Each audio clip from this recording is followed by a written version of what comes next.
प्रिय आत्मीय दाजुभाइ दिदीबहिनीहरू, हामी नेपालीहरूको घर आँगनमा नयाँ वर्ष 2082 आइपुगेको छ।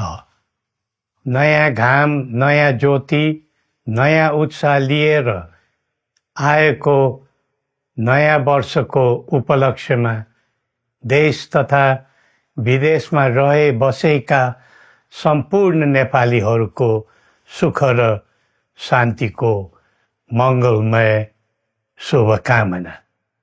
हरेक नयाँ वर्ष नूतन आशा र विश्वास बोकेर आउने, तर वर्षको बिदाईमा एउटा घनघोर निराशाका बीच हुने गरेको धेरै साल भयो। समाजका विभिन्न दल, वर्ग र जन समुदायले आफ्नो धारणा, आस्था तथा अभिव्यक्ति राख्न पाउनु प्रजातन्त्रको सुन्दर विशेषता हो। तर त्यस्तो धारणा र मान्यता प्रस्तुत गर्दा सबैले संयम अपनाउनु पर्दछ। केही दिन अघि जनप्रदर्शनमा जुन प्रकारको हिंसा, आगजनी, तोडफोड भयो, त्यसबाट जस प्रकारको मानवीय एवं भौतिक क्षति भयो, त्यो सुन्दा हामीलाई अत्यन्तै दुःख लाग्यो। नागरिक स्वतन्त्रता भन्दा ठुलो तन्त्र वा वाद हुँदैन। वास्तविक प्रजातन्त्र त्यहाँ हुन्छ जहाँ राम्रो, नराम्रो, जनगुनासो वा गुणगान सुन्ने परम्परा र संस्कार हुन्छ। नेपाली जनतामा देश र भविष्यलाई लिएर जुन खालको जागरुकता पैदा भएको छ, त्यसलाई हामीले सकारात्मक रूपमा लिएका छौँ। वास्तवमा नेपाली जनतामा रहेको देशभक्तिपूर्ण भावना विश्वमै अनुकरणीय र अनुसरणीय छ। देशलाई विद्यमान जटिलताबाट मुक्त गराई शान्त, स्थिर र समृद्ध मुलुक बनाउने जागरुकता जुन पैदा भएको छ, नयाँ वर्ष 2082 मा नेपाली जनताको चाहना अनुसारको परिणाम हासिल हुने विश्वास थपिएको छ। मुलुकमा व्याप्त अशान्ति, अराजकता, निराशा र असन्तुष्टिबाट आम नेपालीलाई मुक्त गर्न नेपालको राज संस्थाले जहिले पनि योगदान पुर्याउँदै आएको विदितै छ। राष्ट्रियता र प्रजातन्त्रलाई मूल कार्य मान्दै जनभावना बमोजिम चल्ने बहुदलीय प्रजातन्त्र र संवैधानिक राज संस्थाको परम्परामा हाम्रो मान्यता रही आएको छ। वर्तमानमा बदलिँदो जनचाहनाको पनि कदर गरी राज्य शक्तिको स्रोत जनता नै हुन् भन्ने मन्जुरी सदैव स्थापित हुनु पर्दछ। राष्ट्र निर्माता श्री 5 बरामहाराज धीराजको दिव्य उपदेशलाई नै अबको राज्य सत्ताको मूल मन्त्र सोच्नुमा के होला? सन्तुलित कूटनैतिक सम्बन्ध र आत्मनिर्भर नेपालको परिकल्पना नै पृथ्वी पथको मूल सार हो। यही नै राजनीतिको मूलधार हुनु पर्ने हो। विश्वको बदलिँदो परिस्थितिलाई मनन गर्दै विश्वव्यापीकरण र स्वतन्त्र व्यापारका आधारहरूलाई चुनौतीको रूपमा लिँदै चरम आर्थिक मन्दी भोग्नु परिरहेको अहिलेको सन्दर्भमा नेपाल जस्ता विकासोन्मुख देशले आत्मनिर्भर अर्थतन्त्र निर्माणको कार्यमा अर्जुन दृष्टि लगाउनु पर्ने समय आएको छ। स्वदेशी स्रोत साधनको प्रयोगले स्वदेशमै उत्पादन गरी स्वदेशमै खपत गर्दै आन्तरिक अर्थतन्त्रको चक्रभित्रबाटै मुलुकको समग्र अर्थतन्त्र आत्मनिर्भर र चलायमान गराउनु पर्ने विश्व परिवेश निर्माण हुँदैछ भन्ने सङ्केतहरू देखा परिरहेका छन्। विश्वकै उत्कृष्ट यो भूमिमा बाँच्न समेत गाह्रो हुने स्थिति पैदा भएपछि बढ्दो युवा पलायनलाई रोकी युवा शक्तिको श्रम र सिपलाई स्वदेशमै उच्च उपयोग गर्नु पर्दछ। युवा स्वरोजगारको निम्ति अवसरहरूको खोजी गरी नेपालमै आय आर्जन गर्न सक्ने वातावरण तयार गर्नुपर्ने आजको पहिलो आवश्यकता बनेको छ।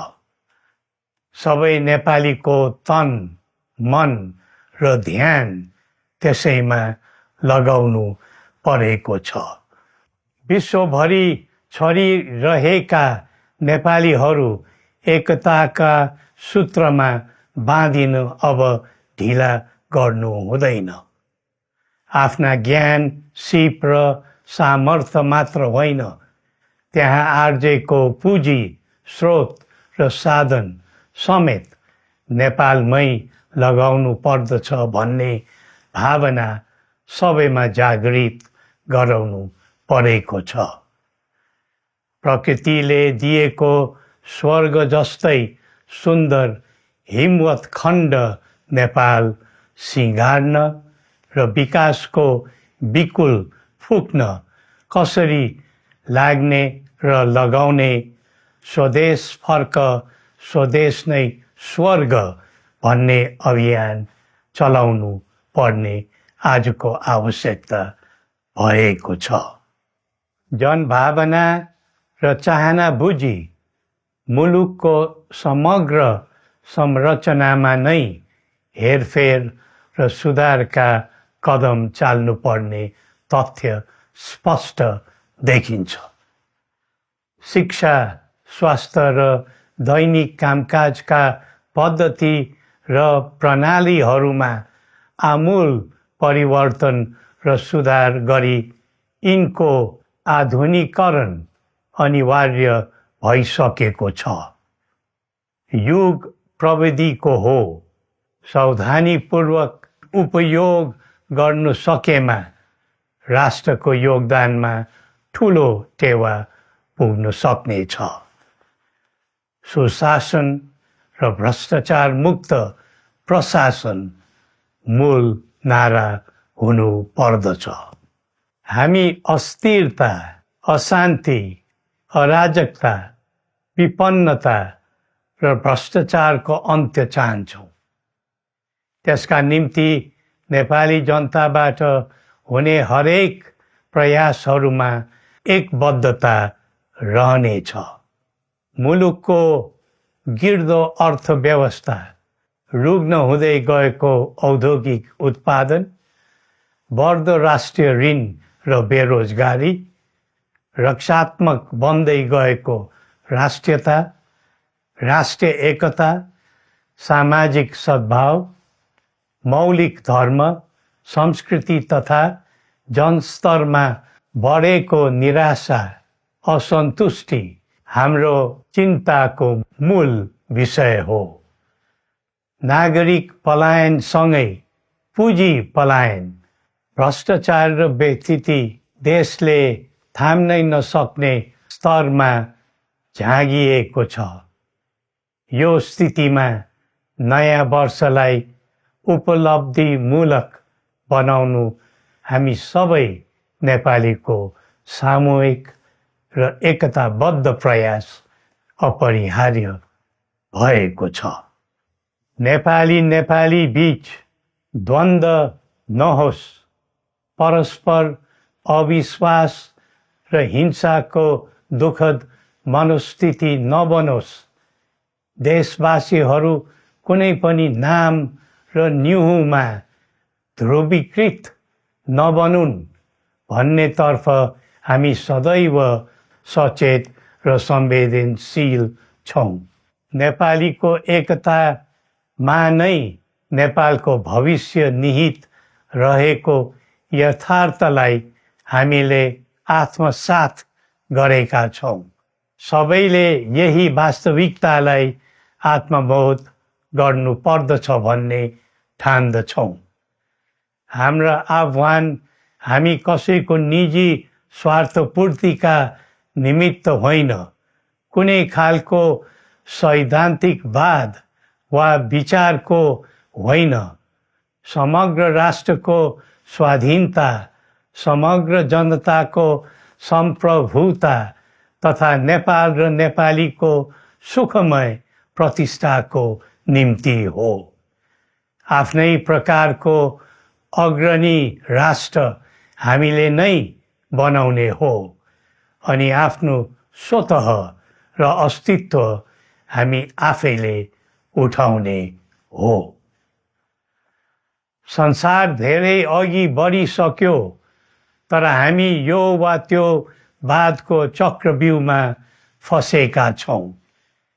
नेपाल आमालाई केन्द्रमा राखेर हाम्रा विचार बन्नुपर्छ, हाम्रा कदम चल्नुपर्छ। हरेक समस्याको समाधान संवाद, सहमति, समन्वयन र सहकार्यबाट हुन सक्छ। आगामी वर्ष नेपाली इतिहासको स्मरणीय र सुनौलो सम्झना बन्नुपर्छ र बनाउनु सकिन्छ भन्ने विश्वास हामीले लिएका छौँ। नयाँ वर्षले नयाँ आशा, उमङ्ग र उत्साह ल्याओस् अनि नेपालीको सुनौलो भविष्यको सुनिश्चितता होस्। श्री पशुपतिनाथले हामी सबैको कल्याण गरून्। जय नेपाल।